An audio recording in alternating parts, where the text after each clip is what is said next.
Oh, you mean this? That's not the list. What's the matter? You've never seen this trick?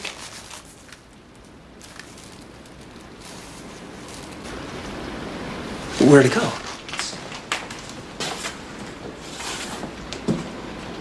It's gone.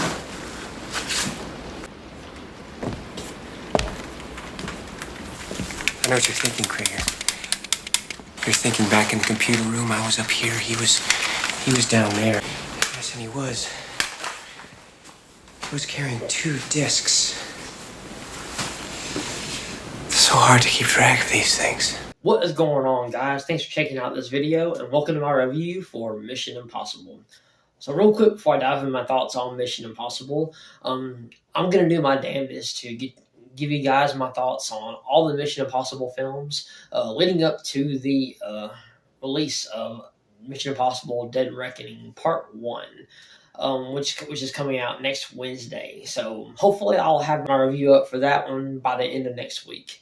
So let's get to it. With Mission Impossible, we have IMF secret agent Ethan Hunt, played by Tom Cruise, of course, who he and his team are on this mission in Prague, which winds up going awry when his entire team is dead, and he is being named the prime suspect. So now he must go to Langley and uncover this disc that contains this important list, and discover the truth and who the real mole is inside the agency.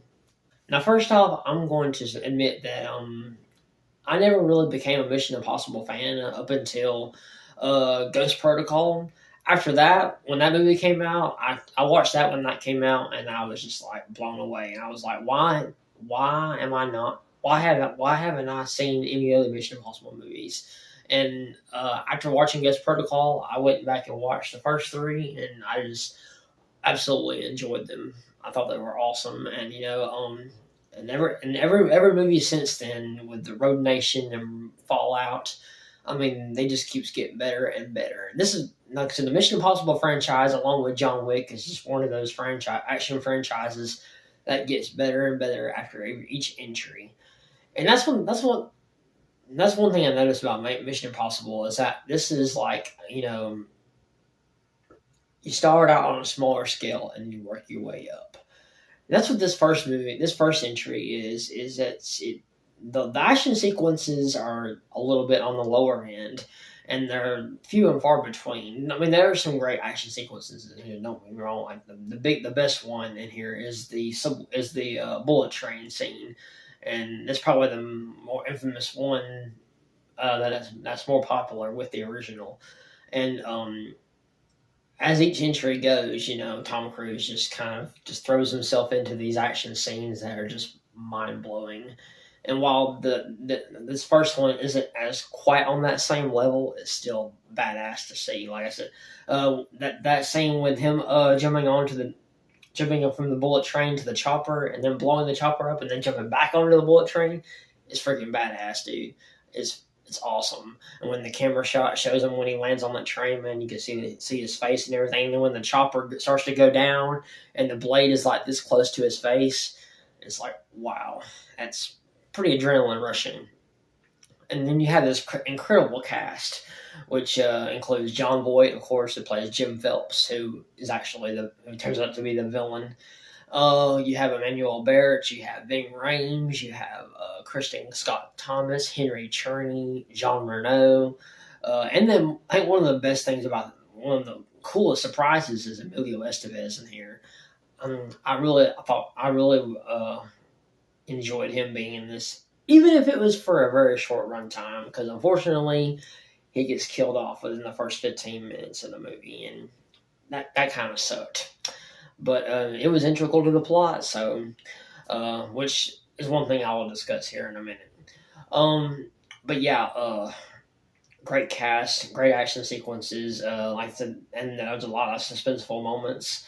The biggest one I think I like is the biggest suspenseful moment to me is when Ethan is hanging down from the ceiling there in that room trying to get download the files, and he's just hanging there, and Jean Reno is like trying to hold him, and then you got this mouse or this rat, crawling there. And you just know something's gonna happen, and you're just like, wondering when it's going to, and he's just hanging there, and he's sweating and everything. He's got that old thermometer there to tell, what his degrees are and everything, the temperature, and he's trying to get the files and everything. It's pretty thrilling.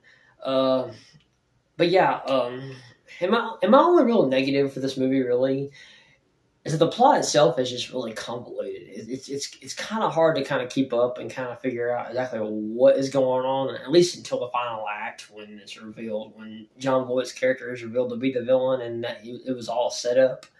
And basically he's just doing it to he did all that because Ethan was sleeping with his wife, and yeah, it's just everything leading up to some of the stuff leading up to that is just kind of hard to follow.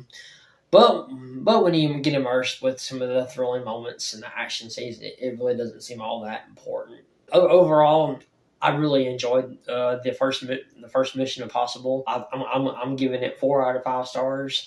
Like I said, Tom Cruise just kind of brings that usual charismatic charm that he usually brings to his roles. And this is the movie, I think, that really kind of sealed him as an action star. Much like Keanu Reeves did with Speed, Tom Cruise became a star with Mission Impossible. And this would be one of the best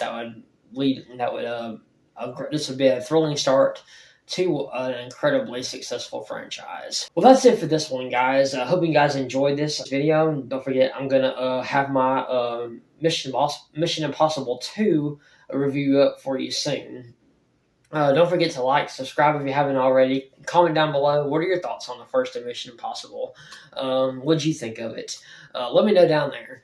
I love you guys. You guys are the best. And as always, I will see you in the next one.